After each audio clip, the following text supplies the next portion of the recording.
Welcome back to the Running Raiders. I'm TJ Caughell, Aden Hawes, down here, Coy Thomas Call, and our special guest, Makayla Scurlock. Woo! Thanks for having me, guys. Thanks for joining us. Yeah. Big day today. Coy's first day at ninja class at the YMCA. Wow. Yeah, I was telling Makayla beforehand, and he was all about it. Mm-hmm. What happens at ninja class? It was first day, and apparently everyone else was sick. It's like a class of 6, so it was a one-on-one lesson. Wow. It was awesome. He did a lot of some stretching routines, and then a lot of like climbing on big blocks and circles and pads. And then they had an inflatable, like a big inflatable pad that he jumps across, and kind of like obstacle course stuff. Nice. Yeah, it seemed really fun, and he loved it. Like he was going hard the whole time, so he could pass out down here. We'll see. I mean, that's the best kind of training, in my opinion. Some obstacle courses, that's mental toughness and physical toughness. Yeah, for real though. No, it was really good. I was like getting ideas watching and there's all different angles on the pad, so he's getting balance and like, core strength, upper body, lower body. It was. And he got the one-on-one time. That's cool. Yeah, she loved it too. She was impressed. It's a 3 to 4 class, the age group. She asked how old he is, and I said, well, we cheated a little bit. He turns 3 on Friday because he's supposed to be 3, and she was impressed. She's like, oh, I thought he was actually closer to 4 with his physical skills. So Go ahead, Coy. Yeah, Coy. Runs in the family. I hope so. Yeah, from his mom. All right, before we get started, I want to give a quick shout out to our sponsor, Northwest Pizza and Pasta Company, located right up the street here at 1585 Siskiyou Boulevard in Ashland, serving serving pizza, wings, salads, burgers, sandwiches, pasta, and much, much more. Northwest Pizza can take care of you. Go see Morgan and the crew and tell them that the Running Raiders sent you. We're back, guys. Makayla, middle of finals week here. Big road trip we just had. Big game on Saturday going over to Klamath Falls, which is always tough. What's the stress level like right now? Right now it's not too overbearing or overwhelming. I just finished another final presentation today. Told me I got 100%, so that set my mood for the rest of the week. So it hasn't been too much or too overwhelming. This term's been a good term for me. I think for a lot of people overall, but I could just be saying that for me. But I don't know. It felt like a good term this year. It was a good term coming back from being away. Good time with the team this term. Now we're kicking off season, and then I feel like that's when school's really beginning for me. Mm-hmm. So it was good. Yeah. That's great to hear. You're calm, cool, and collected. You seem like you're doing well. Very, yes. I just have one more final left. It's a final reflection paper. So it's pretty lengthy, but what class? Nonverbal communication. Okay. Yeah. So a lot of activity based, more in-person discussion based that we did in class, but a lot of activities that we did, which is actually pretty cool. Pretty cool in my opinion. I really enjoyed it, so I'm gonna miss that class, to be honest. Yeah, I like that class. I always took communication classes when I could. Yeah, and she was very open to just, I don't know, our class specifically. We were pretty good about being vulnerable with each other. In the activities that we did, because sometimes we had to stand super close to each other and talk about some things that you may not talk about with a stranger, and other times it was just we just all got along really well, and I thoroughly enjoyed that class. Who was the instructor? Erica Knotts. She's one of the best comm teachers out there. Yeah. I have her next term for negotiating class, so that'll be interesting. Negotiating sounds fun. Yeah, that's something I could get good at. Yeah, it's a useful tool. Oh yeah, for sure. Yeah, so I'm excited. It'll be a good term. Pull it in just a little closer, just to make sure we get it. Yeah, you can sit at the same spot. Okay. What's your major? I'm a comm major. And okay. A minor in ethnic and racial studies. So did you have? I want to get more into that, but did you have Brett in your class? I did. Yeah, he was a nonverbal. Mm-hmm. Yeah, he was talking about it, and I thought he said Knots, right? Mm-hmm. Yeah. Obviously, you did because you just confirmed, but yeah, she's the one. She's a go-to. She's one of my advisors too, so I talk with her frequently. She's pretty cool. She is easy to have a relationship with. Very much so. She's just a very lovable person, outgoing. Cares about you, not just classroom based. Outside of the class. Is what I'm trying to say, but Yeah, when I was here, we had the football coach's wife was, I can't remember if she was the chair, but she was the one that everyone wanted to sign up for. And those classes were so fun. Mm-mm. Like she was just really good at building relationships. I mean, communications teachers should be good at communicating, right? But Mhm. she was really good at it. So Yeah, I remember those days. Oh, that's awesome. Yeah. Yep. And then a minor in gender and ethnic Ethnic and racial studies. ethnic and racial studies. Sorry about that. No, you're fine. Yeah. Tell us more about that. Tell us about that. It's a double major or major minor? Minor. Okay. Yeah, Tell us so- about that. And then tell us what you want to do with that too. Yeah, so it's actually brand new just this year. I heard about it last year at the end of the school year that they were going to implement that.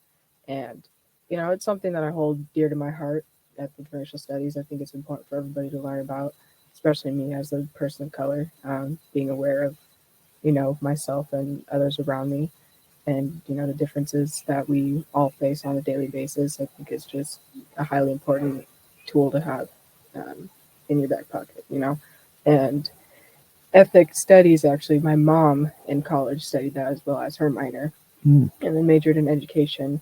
But it's just, it's something that's definitely been embedded in our family to be aware of these things. Growing up, it's not something that I can get away from being a person of color. So I just got to, make sure that I'm on top of that.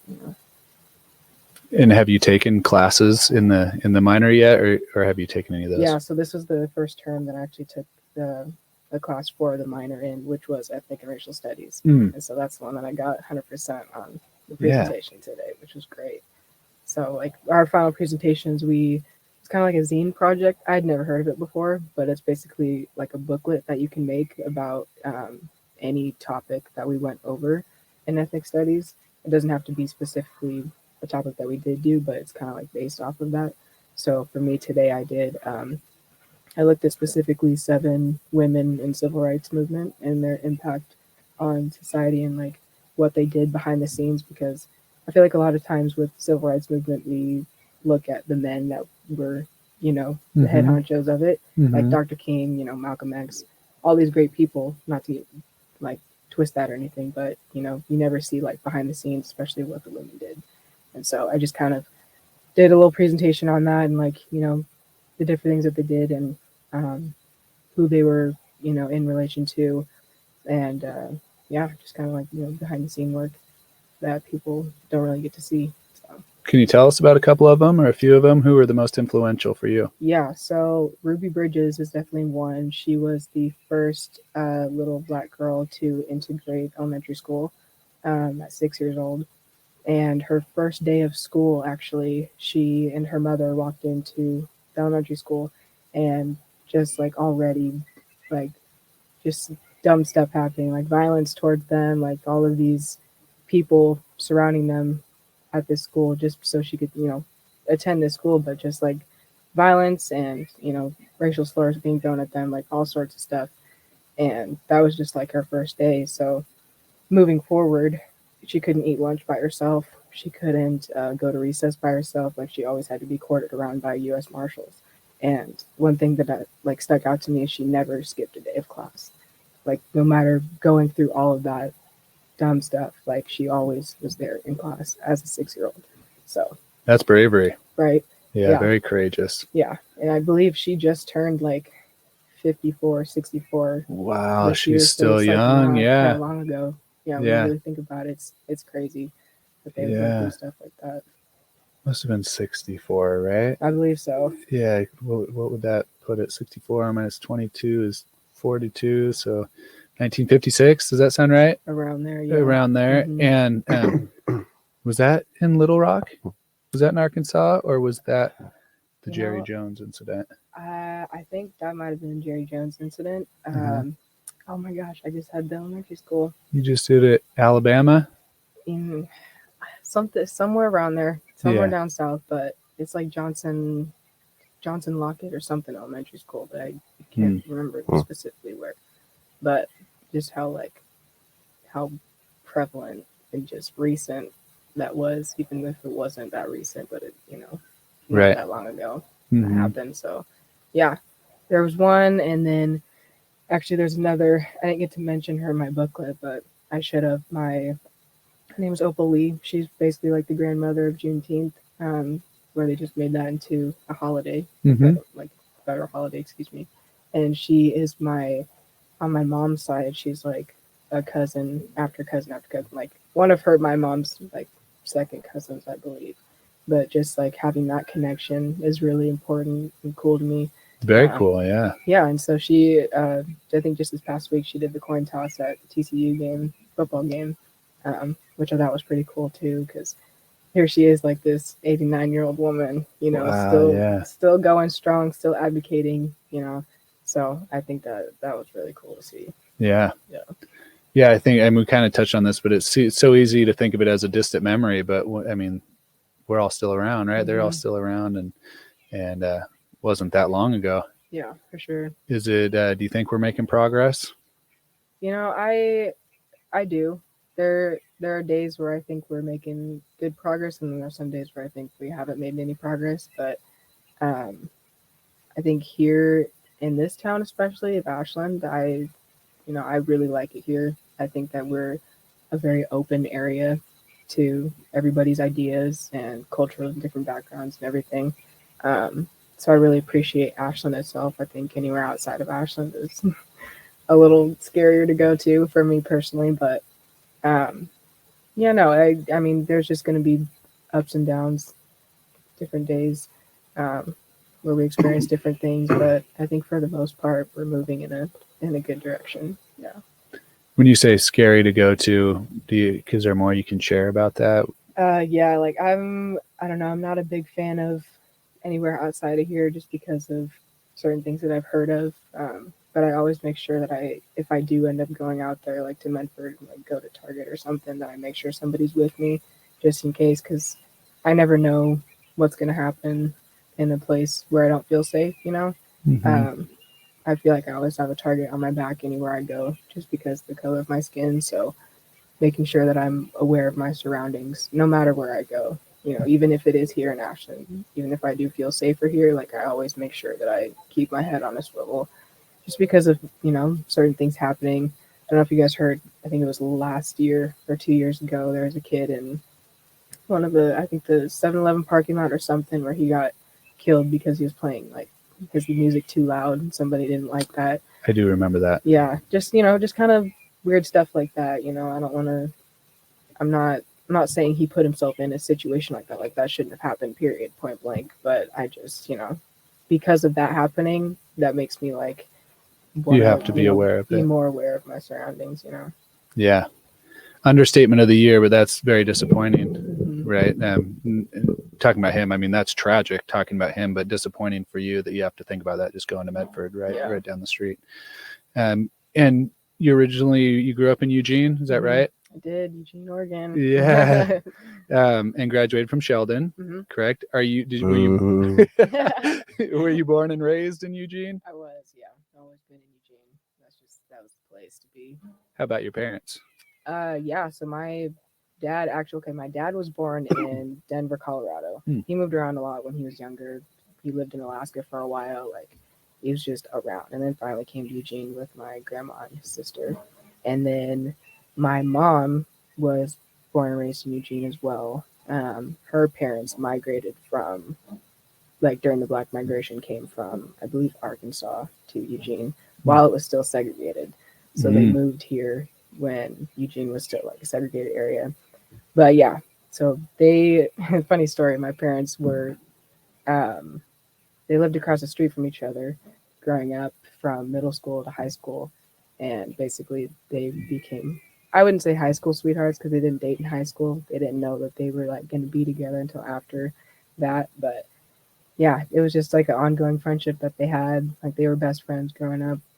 And then it sparked into something, Yeah. Sparked into that little extra something. Yeah, that's magical. Yeah, right. And so my grandma still lives across the street there too. And then now my aunt and cousins live behind her. So we have kind of our own little section going on there back home, which is really fun. Heck yeah, sounds like a good block party. Yes. Oh, yes, all the time. Holiday season, we all go to each other's houses. It's a great time.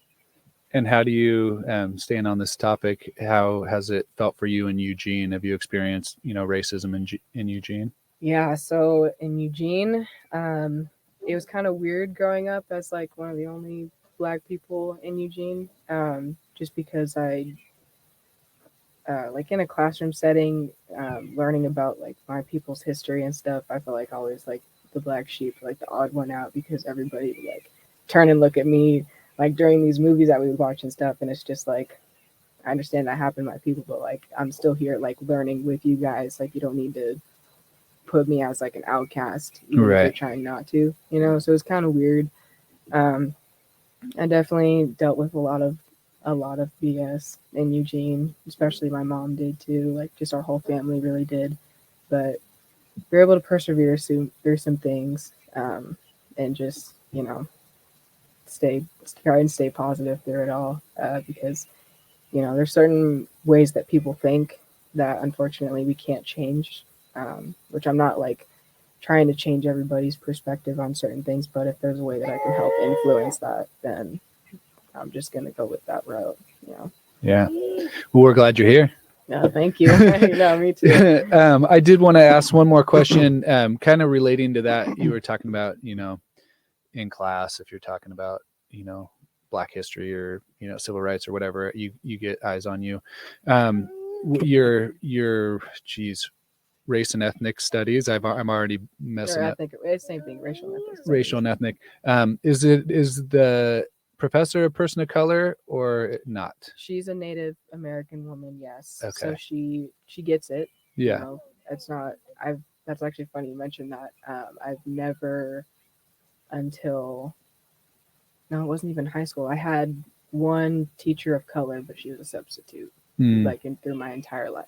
Mm-hmm. And so having a woman of color was still like very meaningful to me, because I never grew up with that. It was always, white teacher after white teacher, and them teaching me about, Black history or like anybody else's history. It was kind of eerie to me. Mm-hmm. Like I knew they knew what they were talking about, but there were some concepts that I feel like should have tied in,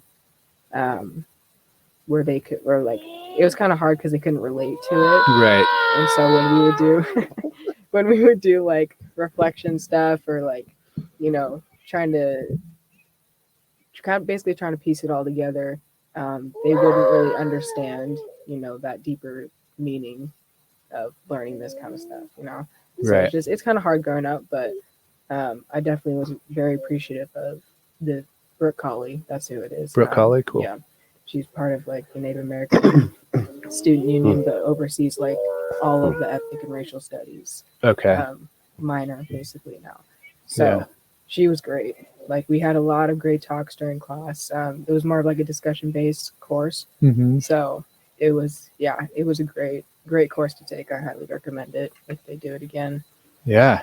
Everyone should take it, right? Mm-hmm. Yeah. And I was wondering, because it seems like some of those things you are really hard to teach if you don't have direct experience with those things, right? Like if you're not a person of color, I can empathize or sympathize as much as I want, but I can never put myself, I can never be in those shoes. So to teach someone else about that seems like it'd be really hard. Mm-hmm. Yeah, it would be tough. Yeah. I mean, they still did it, which appreciate it. Yeah. Yeah. Well, let's get a little bit lighter, maybe. What do you like to do for fun? Ooh, I love to watch movies. Like I'll sit and binge watch movies all day long. Movies, TV shows. I like to be outside sometimes. I know it's a little colder now. I was complaining about that earlier. Yeah. But I do. I like to be outside. It's just, I don't know. Sometimes I don't know what I like to do, but definitely movies is a very prevalent part of my life. Favorite movie? I don't have a specific favorite movie, but I'd say like Hidden Figures is definitely one that's up there. I love Hidden Figures. It's about the 3 women, African American women in NASA who started working in NASA, and just like one of them, I think Catherine Jones was her name, was like the one who was very much on the basically how to get their what do you call it? It's not rocket. It was a rocket. Was it a Yeah, rocket? I watched it. It was about getting to the moon, right? Yeah, basically getting to the moon. Yeah. So she was the one that had the whole like trajectory of getting there and getting back, and did like all of the math behind it, and played by Taraji P. Henson, and she just phenomenal job. All three of them did a great job, but that's a movie that I really enjoy watching. Yeah. I've never even heard of it. It's great. Yeah. You've seen it? Yeah, it's Mhm. what, maybe 5 years old now? I believe so, yeah. And she's basically the smartest person in the room. You know, Mhm. there's all these NASA scientists. Is it based on a true story? Mm-hmm. Wow, Yeah. never heard of it. Yeah. It's a good movie. The way the movie's told is basically she was the one who figured out the calculations to get us to the moon, and she never got any credit for it. You know, it was all. Wow. Yeah, I know. Yeah. Right? You think that you would Right. hear more about something like this? Right. Like I feel like I'm fairly like up to speed on things, but this And, is completely new to me. yeah, there's certain things that don't get, as much praise and stuff that Yeah. they should, in my opinion, but that's definitely one to watch. Same with, I know you were talking a little bit ago about the Juneteenth holiday. Mhm. I mean, I grew up on the West Coast my whole life, and just up until a couple of years ago, like I had never heard of that holiday. Yeah. You know what I mean? Like I don't think it was very popular or talked about at all, Yeah. even by, people of color. I don't even Mhm. think they really felt comfortable enough to really celebrate it or, Yeah. do much about it really. Yeah. I mean, it did just become like this past last year became like officially a federal holiday, where she went to the White House and like he signed it and everything.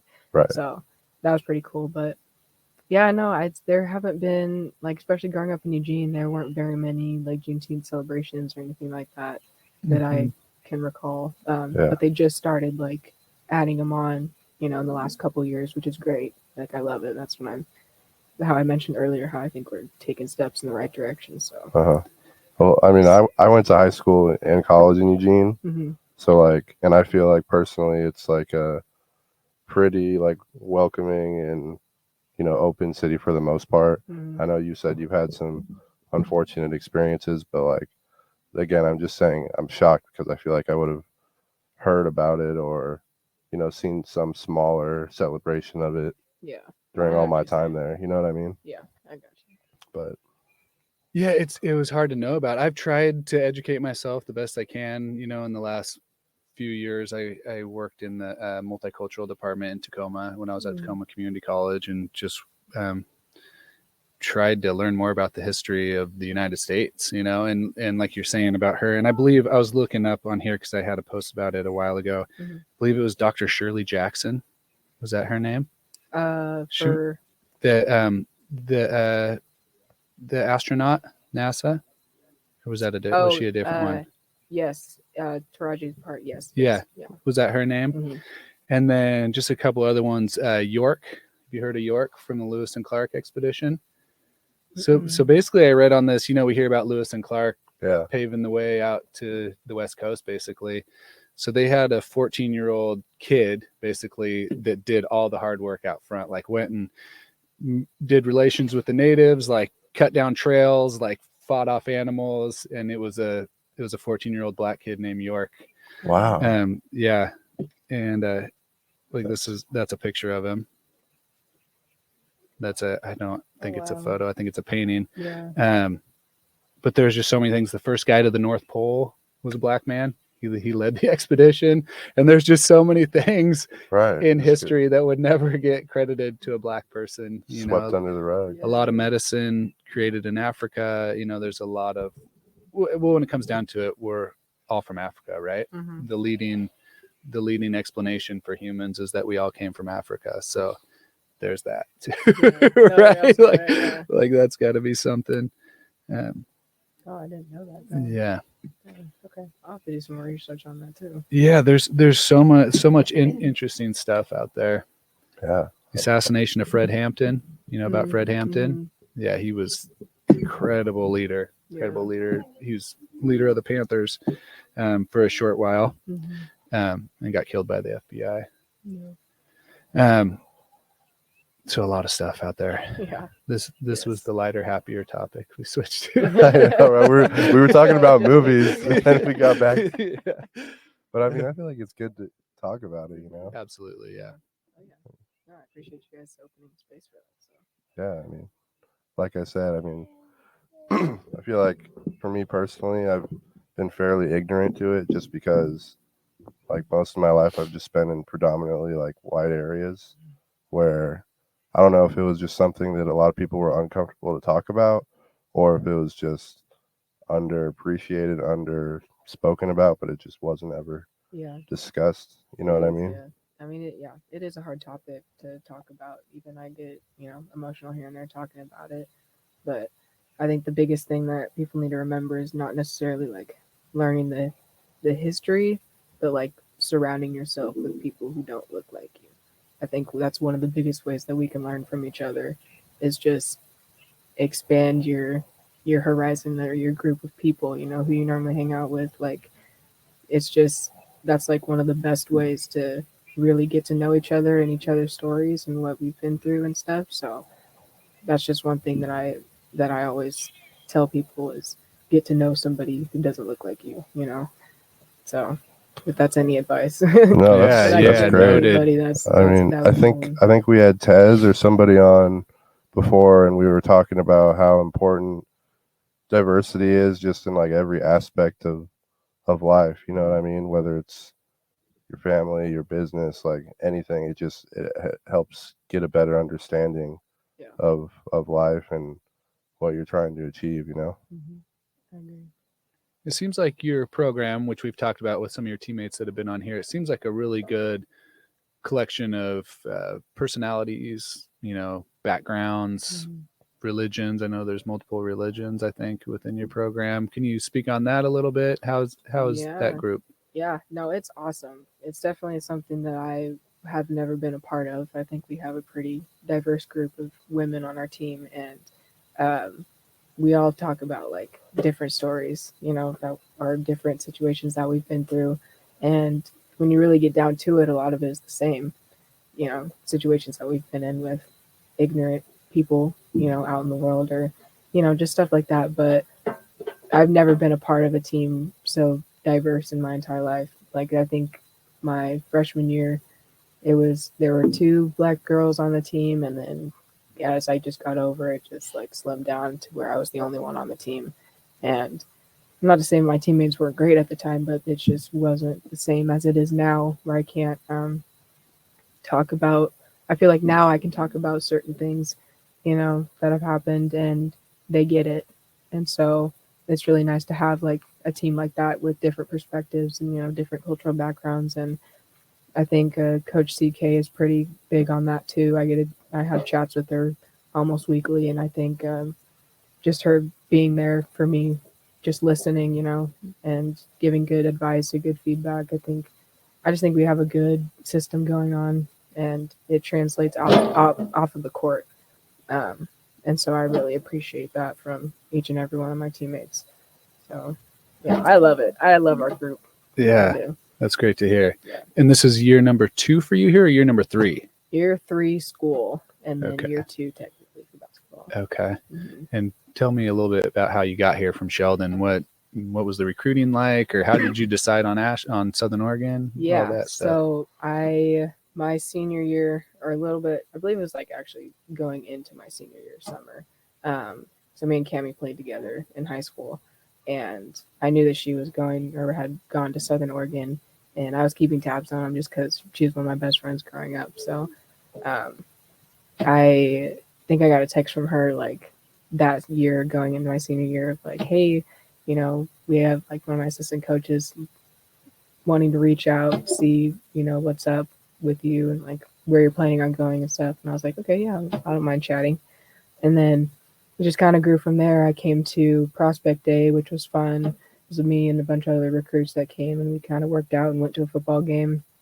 And I thought that it was just a cool spot to be in. And I noticed like within the athletic department, we have a pretty diverse, I think, athletic department, which I really was fond of. and I know that means a lot to my parents too. But yeah, it just kind of sparked from there. I feel like on that prospect day, I was like, okay, this is like top of my list where I would want to go. And then finally came for like a visit, which was fun. Girls were great to me. I got to meet everybody, and they all were just like super welcoming, very warm-hearted team. Had a great time with them. I basically hung out with like Cammie and Izzy the entire day on my trip because they were like, well, you know Cammie, so like, why don't you just hang out with her? And I was like, I don't mind hanging out with her at all. And then went and saw a game, and I believe that was when I watched them play here.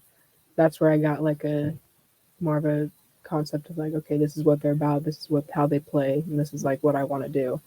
And then I really made my decision mentally when I went and watched them play at Corbin. Me and my grandma drove up to that game, and they came back, I believe, in like the fourth quarter from being down by like 10 or 12 points. And just the way that they came back and the grit that they had, and it just made me want to get up and like get out there. But I fell in love with that and like the way that they played the game. And so I feel like that's where it was really like established, was just watching them play, and then everything else fell into place. Like Ashland itself, very liberal, open area. And so, yeah, after I made that decision, then everything else just kind of, came together. And yeah, now I'm here and loving it every second of it. So, did you visit any other schools? I had connections with Bushnell. Mm-hmm. Bushnell was another one. They were wanting me to go there. There weren't very many coming out of high school. It was more in the beginning of high school. Yeah, sorry. Because no, you're fine. Because it was like I was a 3-sport athlete in high school, so I had looks I played soccer and I ran track. So I had more looks playing soccer actually. And I think it wasn't until my junior year where I solely was like, I'm going to play basketball in college. Because at first it was like soccer was going to be the one. And then junior year hit, and that was Cammie's senior year, but that was like the best team that we had ever had in that program, or I had ever been a part of. And so that's when I was like, okay, now this is what I want to do. So that's when your love really developed for basketball. That's when it just sparked, and then I just never looked back since. So you went to high school with Don McGarvey, correct? Mm-hmm. I sure did. Yeah, and you're younger than him, is that right? Yeah, a year younger. Yeah. Is there any good info you can tell me about him in high school? Yeah, give us some dirt. Yeah, dirt. That's what I'm looking for. I don't have any dirt on him since he was a year older. Our group didn't really like hang out much together, but I would definitely like see him around, and he was always cool and nice to me. I think most people were not afraid, but like nervous to talk to me in high school because I also had an older brother there who was on the football team, and he just, I don't know, it was kind of weird. Like everybody was just like scared to talk to me and stuff. And my younger cousin Maya, actually, she's like one of my best friends, and when she first came into high school, like all of her friends played basketball, but for Sheldon, like the basketball program starts young, so everybody knows everybody. Like even going into high school, like people will move and stuff, but if you have like that main group, everybody knows them. And a lot of her friends played basketball moving up to high school, and anytime that they would see me and her like talking in the hallway or something, they'd be like, how do you know her, all this stuff? And she's like, well, that's my cousin. And they're like, oh no way, all this kind of stuff. But it's just weird, like they were always afraid to like come talk to me because I just played a sport. You were big time. I hate that word though. Like, right. I wasn't big time, but I knew people. Yeah. But I never wanted people to be scared of me to like come up to me and stuff. Like I know I have a pretty bad RBF. I know that is prevalent. People have told me that many times, but I don't know. I feel like I don't know why they were scared to like come up and talk to me, but you have a strong presence. Yeah. Might have been your brother too. Yeah, like I feel like it was my brother. I think everybody thought he was like head honcho, But, that makes sense. I had to build a rep for myself. So that's good. Yeah. Because everybody, the one thing I didn't like though is they were all like, oh, you're Donovan's little sister. And I'm like, yes, I am his little sister, but I'm me. Like I'm Makayla. Like I'm a build a rep for myself. Right. That's what I did. Like, No, I have some cousins who went to Sheldon too. Mm-hmm. I think pretty similar to around your time. Okay. And it was sort of like that for them. Like it was an older brother and a younger sister. So I Mhm.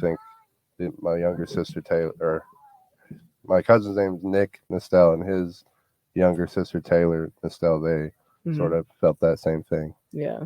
So Yeah. I don't That's think it was hard. just strictly to you. I think it was more just Okay, know, good.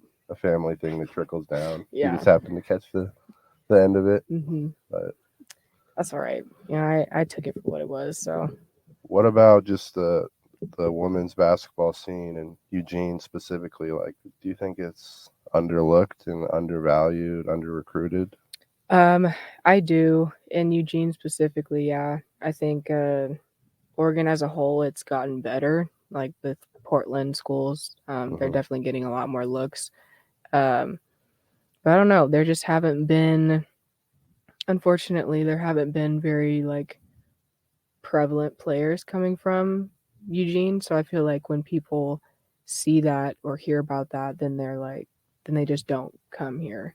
You know, probably like good players, they just don't come here. You know, Right. or to Eugene, excuse me. And so I don't know though. I feel like it's starting to change. I definitely know like in high school for me, um, like women's sports not skyrocketed, but it definitely became more of a thing, which was cool to see. But yeah, it's just I don't know. I feel like a lot of if you're wanting to get exposed and you're in Eugene, then you'd have to go to like Portland or definitely be playing AAU ball somewhere where they get looks. Like Cali gets a lot of looks, or even going to like the Arizona tournaments.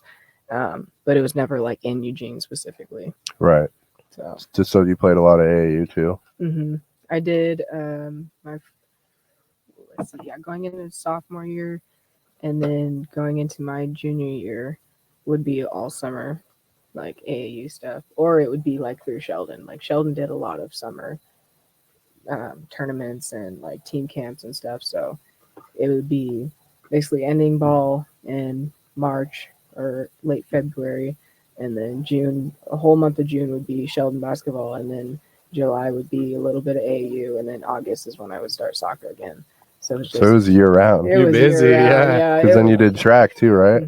yeah, That's a lot. or I would try to. So then springtime, we still did stuff in the spring, and then Yeah. there would be some AAU here and there, but yeah, it was just year round.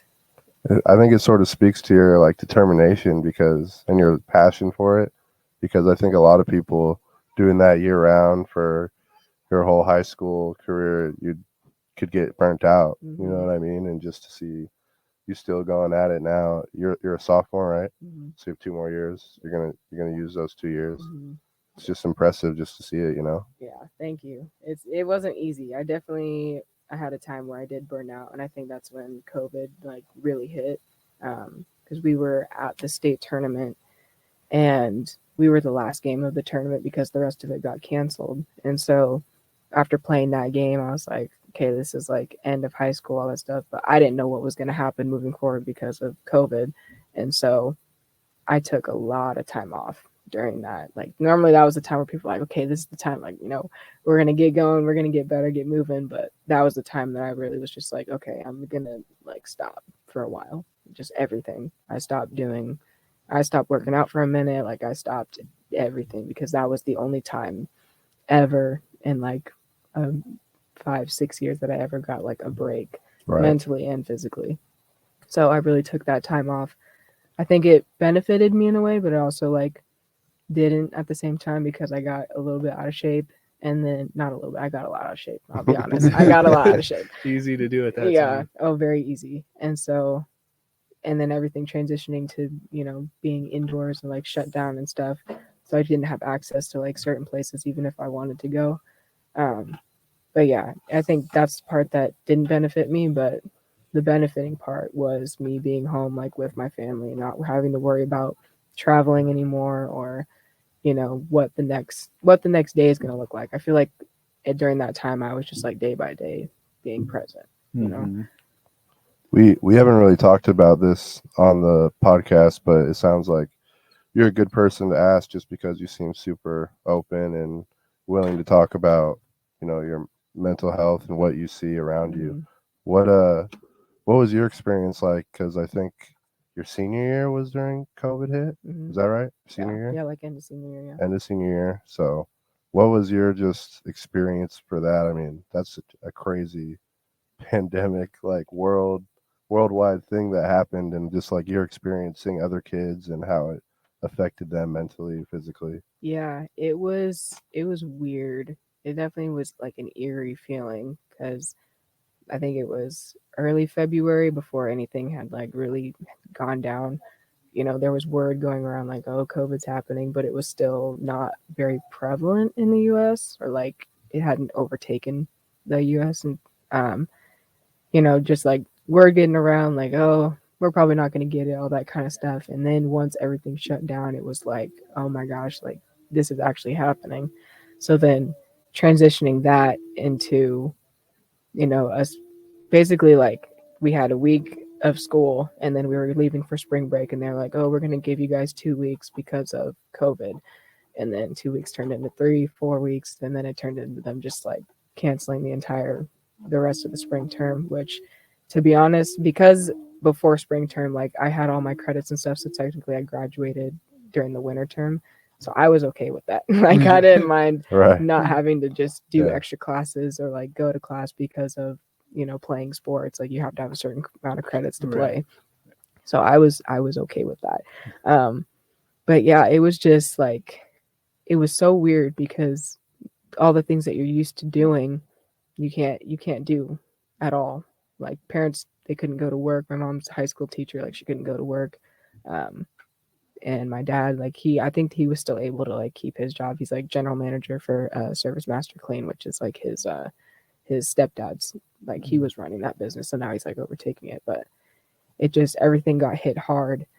And then with like friendships and relationships, they slowly just started to like trickle away. So mentally, I felt like I did something wrong in a way, but at the same time, I had to take a step back and be like, no, like this is just the situation that we're in, kind of a thing. Like you just got to move past it and like move along with what's going on, Because at the time when COVID was still like fresh and new, like I wasn't hanging out with anybody. I wasn't going out anywhere because I didn't want to either receive it or I didn't want to give it to somebody in my family, especially. Um, and so, like in high school at that time, like a bunch of my friends were still hanging out and stuff. So I kind of felt like on wood out, not being able to hang out and everything. But then, looking back, it's like I'm glad I didn't, and because I didn't get exposed to. I still to this day have not had COVID yet. Wow. So Wow. yeah, Impressive. I'm trying my best. I probably shouldn't have said that, but yeah, just like I was trying to stay smart and just like stay away from people as much as I could, but not being able to hang out with my friends was kind of hard because they were, that was my group of people. But I just like learned to live with it. I hung out with my cousin a lot since she lived across the street. We had great times. I think that was like when our relationship was like so solid, just because we hung out every single night from like midnight to almost 2 in the morning, just hanging out, talking. Um, but I really, through that time, like learned to value relationships that I knew would last me a long time.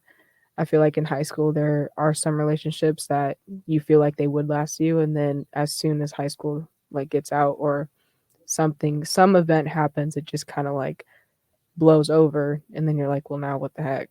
Like, what the heck do I do now? So I was just grateful for like the people that I was surrounded by, my immediate family and stuff, and making new friendships too.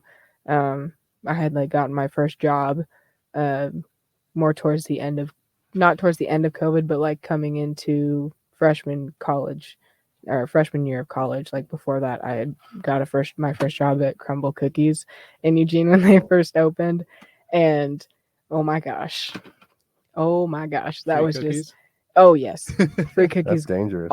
It was bad. It was bad, man. It was so bad.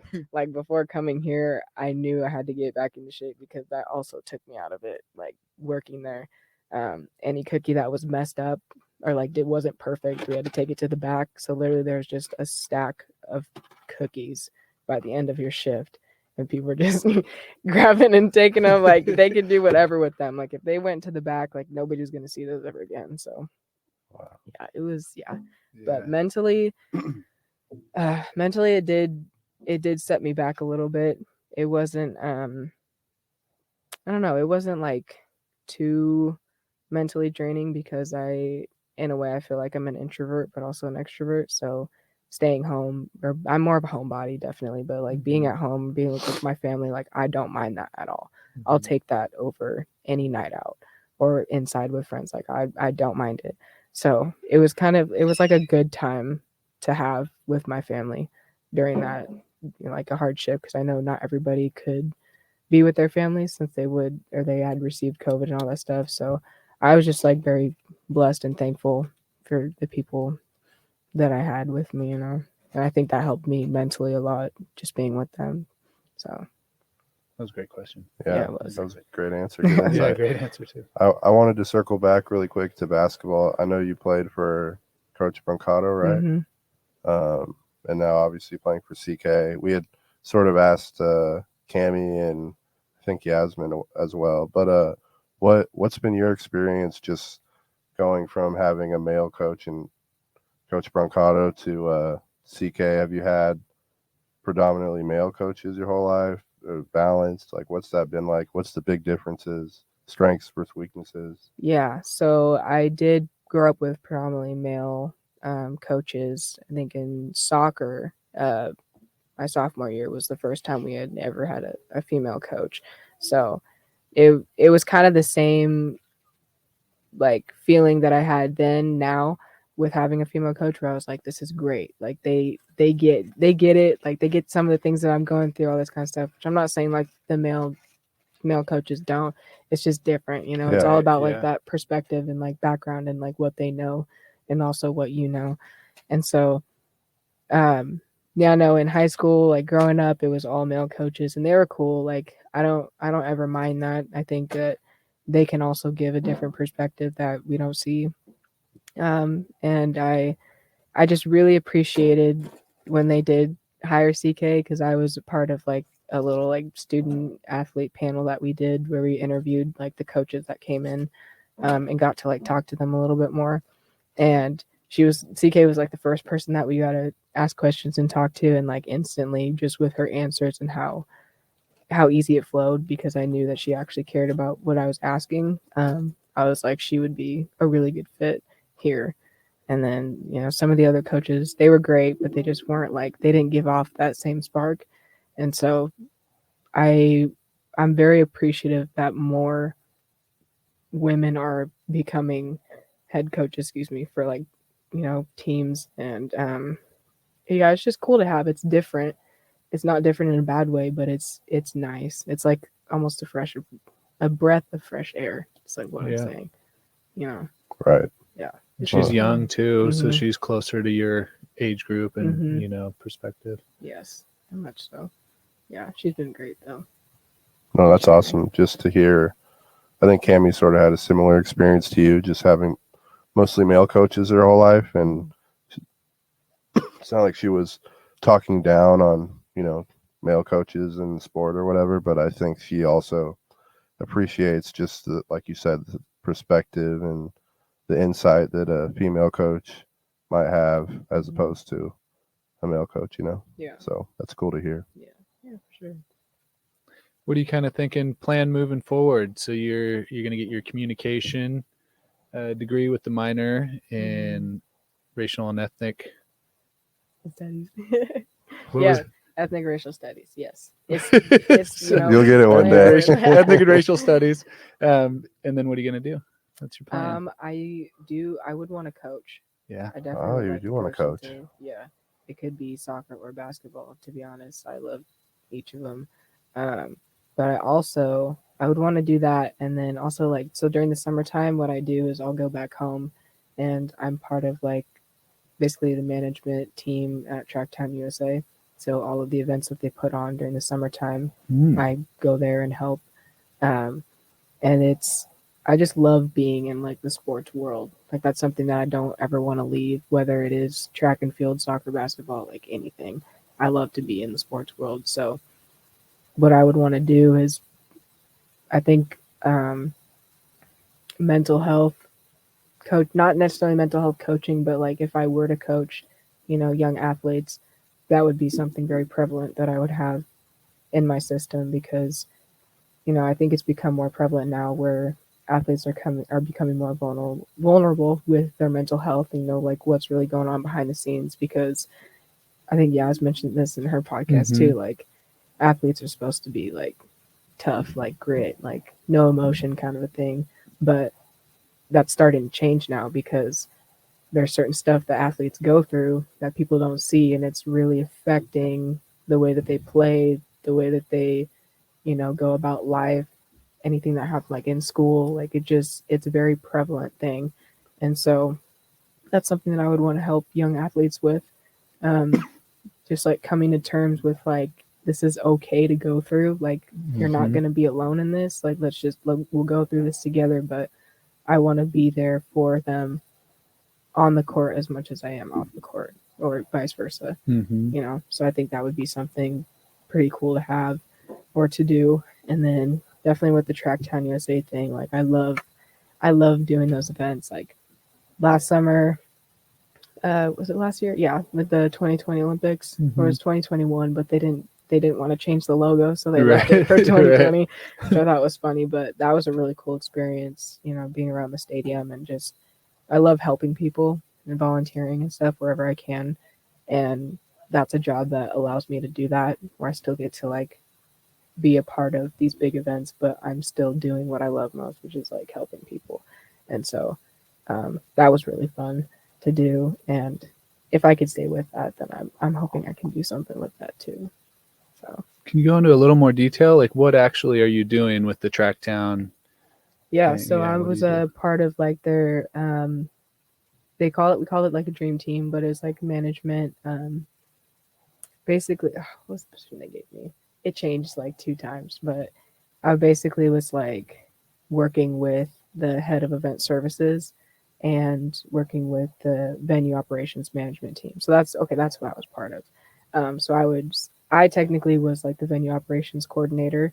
So what I would do is basically I was just around the stadium, wherever anybody needed like help, or if they had to radio somebody in, like I was one of the first responders to be there.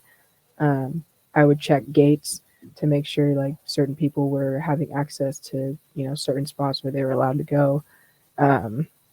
Just kind of like an all around job opportunity that I had for the last 2 years. And for the 2020 Olympics, what me and my friend Allie did, she plays at Bushnell too. She was one of my best friends growing up too, but we both did this job together. And last year we basically like helped golf cart people around from like the ADA parking lot to the stadium itself, because it's kind of a long walk.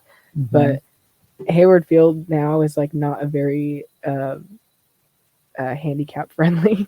Oh, it's not?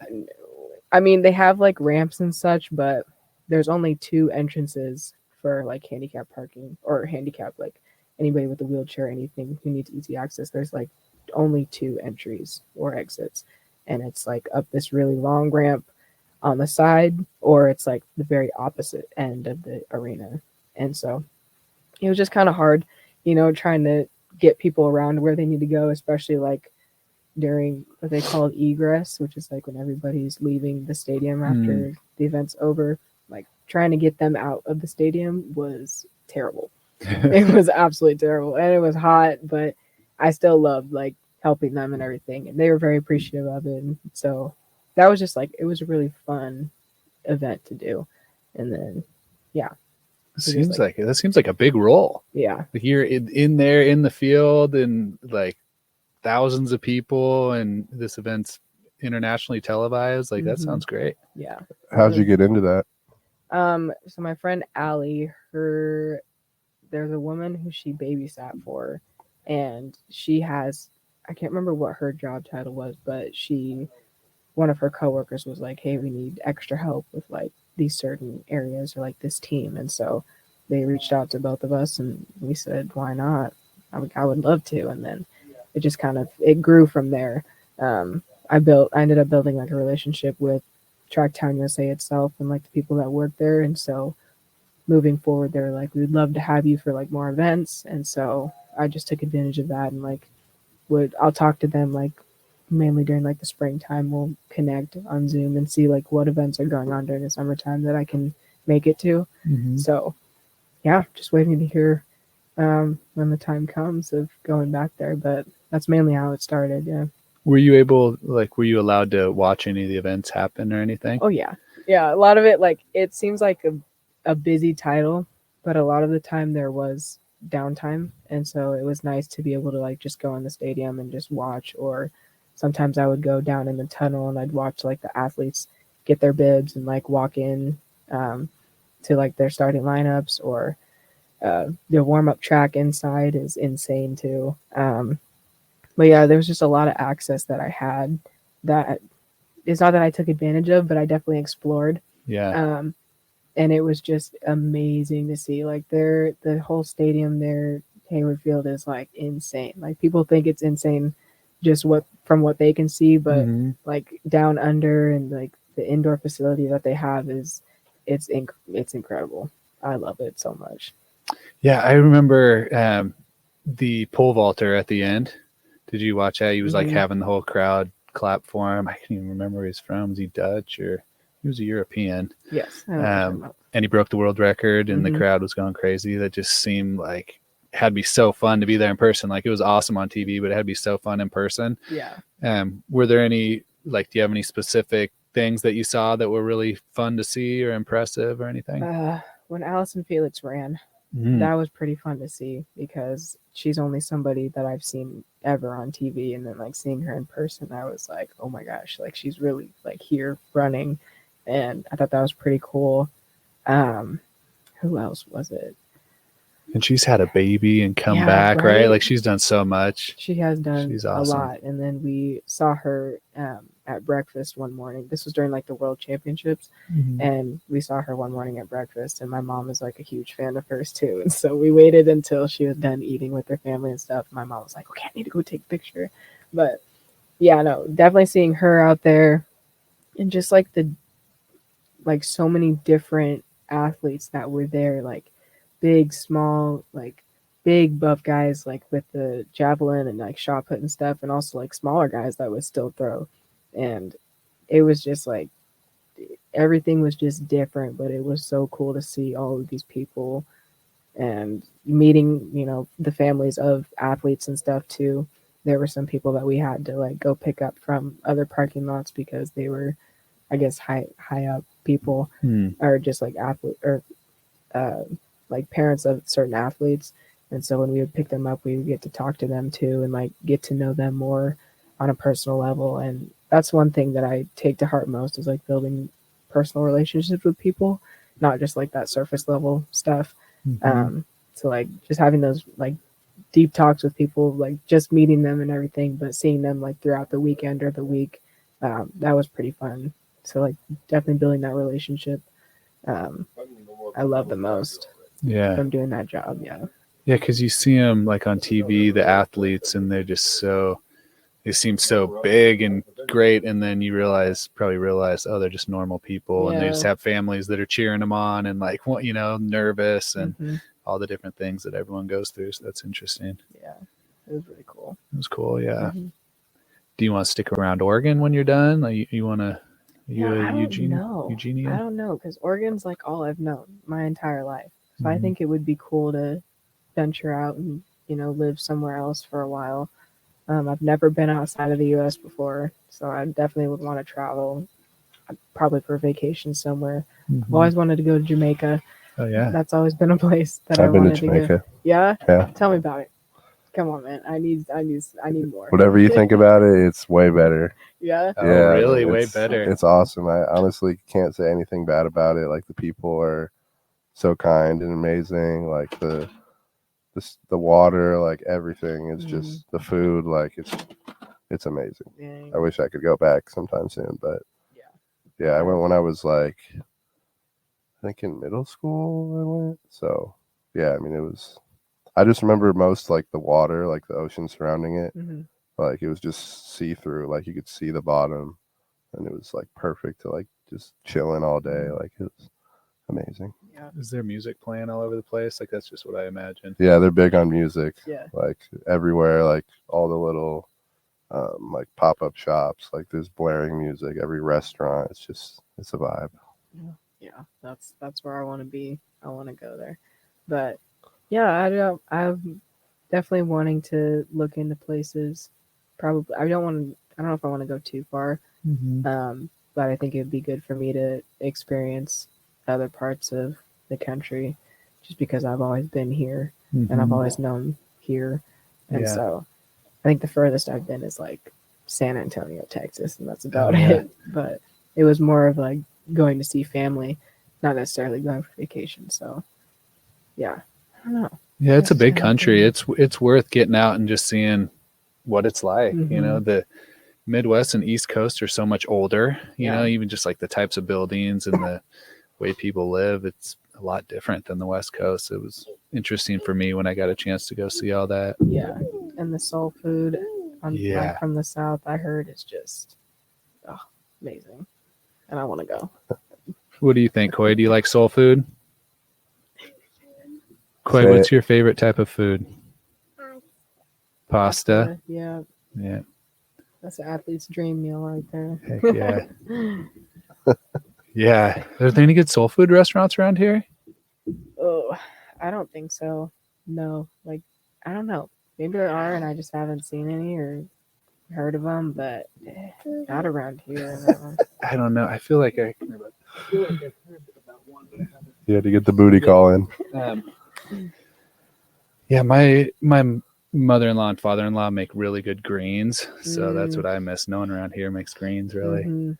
There's some good ones in Eugene. At least there used to be. There was one. It was like a food stand. It wasn't a truck, but there was definitely a food stand, and like it's almost out in Thurston though.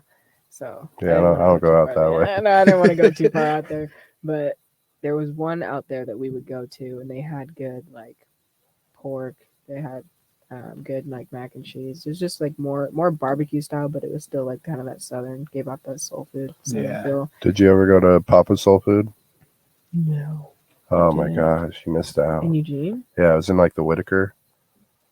Oh, it sounds familiar, but I don't know if I actually. Yeah, it was super popular for a while, but right during COVID, it shut down. No. Yeah, it was awesome. Like traditional soul food, fried chicken. Like it was the bomb. I'm sad I missed it. Do you have any family specialties, food-wise? Your mom a cook, dad a cook? Dad is definitely the main. He's like the grill master. He does good burgers. Like he does his own like seasonings, all this kind of stuff. The burgers, I think that's great.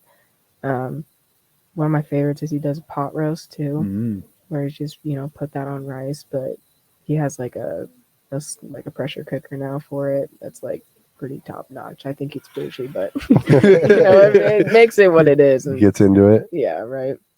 No, he does. He that's like his safe haven is being in the kitchen. He loves making food. Him and my mom, she'll sit back. She sits back and enjoys it. But yeah, he pot roast and he honestly tuna casserole. I like tuna casserole. He does a good tuna casserole. I've been wanting to learn how to make that, and yeah, those are like three main meals that I growing up. That was kind of like the thing. What's your go-to spot in Eugene? To eat? Yeah. Chicken bones. Oh, that's a good one. Yeah, I love chicken bones. Where's Chicken Bones? Springfield. Mm-hmm. Oh, yeah. You're crossing the tracks. Yeah. Well, Sheldon's pretty close to Springfield because like Springfield's like east and Sheldon's also like East Eugene. Yeah. So it's like it's not too far, but in my house there we live like right next to the bridge going over to Springfield. So like that Walmart and like Target area, like we're like right there. So it's not too far, I would say. But chicken bones, I love going there. Papa's Pizza is always an old favorite. We get right by Sheldon. Yeah. That one, their barbecue chicken pizza is killer. Yeah, it's good. It is good. Where else? A lot of times we just do like home cooked meals. That's awesome. We used to eat out a lot when we were younger, but my dad, he throws down in the kitchen. So if he's making anything, I'm there. Heck yeah. That's what I'm gonna eat. So what about Ashland? Ashland, I do like Gapco. Gapco is a good spot. Their barbecue chicken as well. I love. We still barbecue love you, chicken. Northwest Pizza. Yes, of course, of course. No down talk on them because their JoJo's and their wings are unlike any other. So I'll take those. But Gapco, Billy's Fried Chicken. One of my teammates, Mallory. Where's and that Trey, they one? it's like downtown. I guess it's new, but it's only open from like 5 p.m. to 9 p.m. Like it's never in the daytime, it's always at night. And so we went there once and I got like I think Trey got like chicken sandwich and then me and Mallory got like the like chicken bites and like fried chicken bites and they were good. It's It good. was really good. I What- need to go there again. What's the name again? Billy's Fried Chicken. Billy's. Yeah. Billy's Fried Chicken. It's right by like Taj. Mm-hmm. Oh, on that little side street. Yeah, like the end of downtown. Kind Yeah. of. Yeah. Okay. And also Brothers Cafe. I like that breakfast spot is really good. That's Never heard a of that. family favorite. It's like right across the street from Billy's. But that place I love too. They got some good like low key spots out here. What about Brick Room? Have you ever been there with I Trey? have been there. It is. That place is expensive. I like to go there when Trey's there. Yeah. Trey Mess gives with him. a little discount. Mess with Mhm. him. There you go. That's how you do it. Keep him on his heels. Yeah. Give him something to do, yeah. Exactly. Yeah, Brick Room's good though. I do anytime I've been there I haven't been like disappointed, but it's just You're right. It is expensive. it's expensive. Man. Sorry, Trey. Yeah, I just realized which one Brick Room was the other day. It's upstairs there. Yeah, it's kind of hard to find. Like when I first went there, I was like, "Where the hell am Mhm. I?" It's like a store underneath. Yeah, it used to and have then- a different name. Brick Room did? Yeah, Brick Room only became Brick Room the last. Wasn't few it like years, I strictly a think. bar when you were here? Yeah, it was a bar, and it was a nice bar. Was It's it the kinda- catwalk or was that something else? That wasn't Catwalk. Catwalk was up the street Okay. on the side street where there's a sushi place where the Catwalk was. Forget what the sushi place is called. That wasn't Catwalk, and I'm not going to be able to get the name right now. I'll try and figure out what it was, but yeah. But that isn't it Rare Earth? It's down below there that has like the crystals and the stones. We like that store underneath there. I don't know. Maybe. We're a little earthy. The calls are earthy. Mhm. Yeah. Yeah. That's awesome. Yeah. Well, any final thoughts? Any hot takes? You have a hot take for the road? Oh, Get spicy. Don't be bland. honestly, this is probably will make people think a little bit, but I think cats can be better support animals than dogs. Interesting. I wholeheartedly disagree. I'm a Yeah. dog guy through and through. Yeah, I hate cats. yeah, that's but- yeah. If you hate cats, obviously you're not gonna think of I it, shouldn't but say I hate cats. I don't hate a lot of things, but Have you just had like bad experiences with them? yeah, like they're just weird. Like they just like if you pet them a lot, they like claw you. Like I feel like they secretly want to like kill you. And dogs are just like going with the flow. Like I don't know, Yeah, it's just I see what you're saying because I had a dog. Well, I still do. I have a dog and 2 cats back home, but I would say like he's a Siberian Husky, but he doesn't like to cuddle at all. So that was like emotionally damaging to me. yeah. But my cats It's love to hard. cuddle.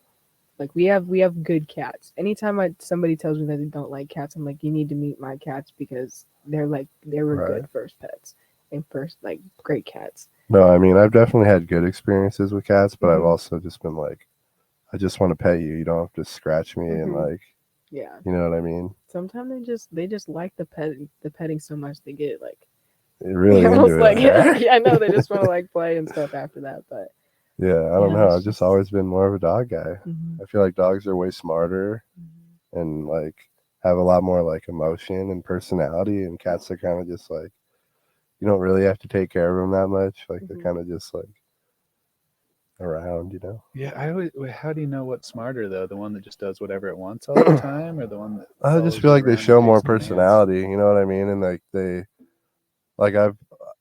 at least my dogs personally, like my family dogs, have always been like they always like know some words and whatnot. And I feel like cats maybe don't necessarily like they probably know their name, Yeah. but like Well, they definitely know their name. My Like cats know their name. my family has like a German Shepherd, Mm. and he's just like smart as hell. He knows like 100 words, Yeah.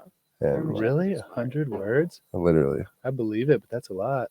maybe not actually 100, but like maybe like Somewhere 10. around there. but no, I mean he's like you could just tell what he's feeling, and like just by looking at him, and like you feel like you can talk to him without actually talking to him. Nonverbal communication. Mhm. Okay, You know what I mean? I So see. Yeah, I had more nonverbal communication with my dog, Isis. She's no longer with us. Oh. She was a great dog. I feel like I can jump on your boat. Mhm. Yeah. I mean, I would say typically more dogs, but I've had some cats that are really friendly. And when a cat likes you and will jump on your lap and purr on you, like that's a special moment. It's the best feeling. Yeah. that is a good hot take though, Yeah. because I feel like that can be quite controversial. There's Very. cat people and there's dog people, Mhm. and they're both super passionate about like Yes. Yeah. Like, don't get me wrong, I still love dogs and like I love my dog. I just think like if I was in like a down situation, I'd rather be cuddling with my cat than my dog. Yeah. I feel like Teo's more of a cat and Koi's more of a dog. Mm. You know, that's why Koi's my guy. he's gonna be in there tighter and giving you more, giving you more love. See that's so perfect because Teo's like, you know what I mean? Does he get it going too much? Yeah. Teo's a fighter, you know what I mean? Like It's all on Teo's turn. yeah, like Teo will greet me with a punch in the stomach, Oh, okay. and cats are sort of the same, you know what I mean? Koi's a Yeah, lover, okay. Koi's a Sagittarius, Oh, okay. Koi's a fellow December birthday. Mm-hmm. Yeah, You know, sure. Koi's a lover, Koi's a dog guy. It all makes sense. Teo's actually a bull. Yeah, It's very fitting. He's a Taurus. yeah, that Mm. is fitting. He's really stubborn, and he's gonna do what he wants to do, and I he's was gonna I was keep I was driving. telling Makayla he greets me with a solid punch every time. Yeah. Never That's just a nice. hello or a Mhm. high five like Koi. It makes sense, right? That It he's a bull. does. It all fits.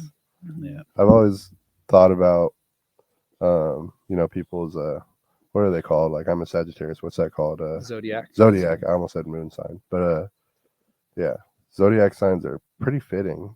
You know, like they'd really do say a good amount about people. My sister's super into all that, but Mm. they do tell you about someone. Yeah, I they think. do. I've never been like super big into zodiac signs, but Yeah. people who are and they talk to me, they never. It's funny because they never know that I'm like a Sagittarius. I guess I don't give off that vibe, but I don't know what that means.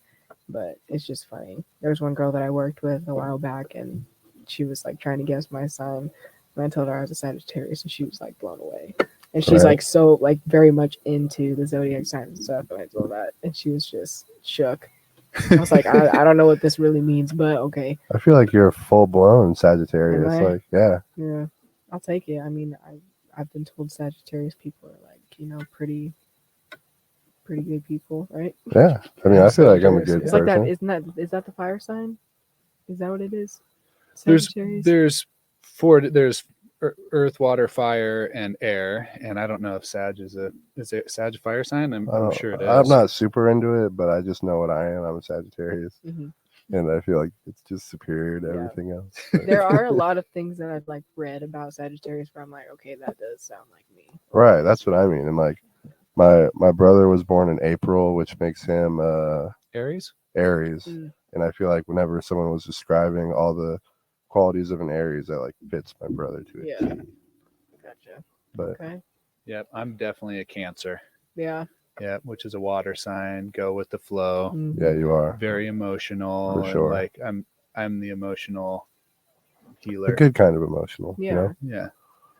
Keep that's people. good. I support people emotionally. Yeah. That's kind of See, kinda my that's thing. I think that's an aspect that a lot of people, they miss sometimes, but that's good to have if you can support people emotionally. I'm big on that too. yeah. I feel like that's a quality of a Sagittarius. Mm-hmm. You would know better than me. I need to dig into it a little more. Yeah, we Yeah, I need feel to like we I need to got- I bring do more too. facts next time. I know. I'm just speaking strictly out of bias of being a I do know that Sagittarius. Mars is ruling this full moon that's right now. Oh, tomorrow's the full moon, but it's hitting us right now, and it's packing a punch. I don't know if you guys are feeling it, but there's been a lot of wildness going on at my household. Oh my. Yeah. I can only imagine. Go out there and see if you can feel the energy. Yeah. You want to know what I did see, to go straight off topic, when I went outside to get Coy's car? What? A ticket on both of our cars. I've never got one. I know. Have we even been here an hour? Yeah. God. Yours was close though. Yeah, a little, barely. Like they were watching us. I think they be watching people like a hawk. I think maybe they called on us over here. Some people. Someone that works here. They sold us out. I made sure I parked on the street Yeah. down there. I didn't mind walking. Well, I don't think. Yeah. No one else was trying to use these spots. Right. It's like, Yeah. I will say this: it was kind of funny last year because they were on us last year a lot with like parking tickets and stuff. And so there was one day where their car broke down and they couldn't like drive around and give people tickets. So as we're coming out of practice, we watched and we're all just dying laughing because we're like, you can't get us today. But that was Karma. I know, karma, right? They watch people like a hawk. I swear, anytime I'm like going in somewhere to park and I'm literally gonna be there for like 5 minutes. Here they come, right behind me. I'm like, okay. So y'all are just following get me a now. life. Yeah. You personally. Yeah. So, but yeah. Have you been watching the World Cup at all?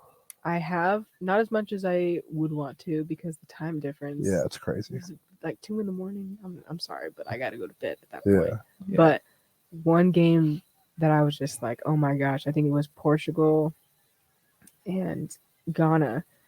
That was one of like the first games that was being played, and oh my gosh, that game was insane. This was when I was back home for Thanksgiving over the weekend, and I remember we were watching that on, I think it was Saturday morning, and it was like Portugal, like they scored the first 2 goals, and then they ended up scoring 3, so then it was 3-0, and then Ghana slowly started to come back, like they scored 1, and then like 2 minutes later they scored another, so then it's 3-2, like they could tie it, and they almost did, but heartbreaking, they lost. So you were going for Ghana. I was going for Ghana. Do you have a prediction who's going to win it all? Yeah, it could go a lot of different ways. I feel like everybody came to play this year for the World Cup, obviously, because it happens every 4 years. Yeah. I don't know. I just feel like there's been really good competition, and I like watching Brazil play too. I like Neymar Jr. They're loaded. Cool. Mm-hmm. I like Brazil. Yeah, and then obviously USA is out, but I watch more like women's World Cup when that comes around than the men's. So it's not to say that that could be another hot take, is that men's soccer a bunch of softies. They are, for sure. Soft. I'm in on that. I'm sorry, but like some of the penalties I see, like they can be pretty hard, but it's just like it's like a theater. Like they're in a play or something, and when they fall to the ground, they're just like screaming in pain, and it's like, oh my gosh, I got a cut on my finger. And then they're right back up. Yeah. And right back up at it. I'm like, why do all that? Like you're wasting time. First off, you could be playing, but just doing all that. Yeah. They are pretty extra. Yeah. I still love men's SOU soccer, okay? I'm not bashing on them, but I don't know. There's just like, it's different. Men's soccer as a whole, like they do that. Women's soccer, I don't see none of that at all. It is kind of weird. I don't get it. That's a good point. I don't watch that closely, but I know there's a whole dramatic thing with the men where they like flail and fall when they barely get touched. Are the women not like that? Oh, not at all. No. You have to actually like foul. Yeah. To get a foul in like women's soccer. Yeah. There was a video I saw where like I think it was Cristiano Ronaldo. He got like smacked in the neck barely, and he's like on the ground crying, flailing, all this stuff. And there was a girl that ended up like getting kicked in the face. Like there's blood all over her. Like she's spitting out blood and everything. She's just jogging off the field. Right. I'm like, make it make sense, you guys. Come on. Doesn't. That's a really good point. I wonder. Yeah. Bunch of prima donnas. Mm-hmm. Yeah. I agree. I think Brazil's gonna win it this year. So, I'm gonna, I'll hop on that. I think Brazil can take it. I think they're just too loaded. Yeah. Too much talent. Is Argentina still in? Yeah, they're in it. Are they in it? Morocco upset Spain today. Okay. So that was at like 7 a.m. I didn't today. see that. Really screwed up my That's parlay pretty big, ticket. yeah. And then Portugal was beating Switzerland like 4-1. But Ronaldo wasn't even playing. Yeah, Oh, seriously? Yeah, he was on the bench. he's got a lot of drama right now. He's pretty old. It's like 40, which isn't old, but it's like. But he's about to sign like a crazy like $200 million contract to play in Saudi Arabia. That's right. I did see that. That's pretty I saw that insane. on Yeah. Instagram the other day. Like 2 $200 years. million a year, A year. right? Yeah. That's like some Saudi oil money right there. Yeah. Can you imagine? I can't.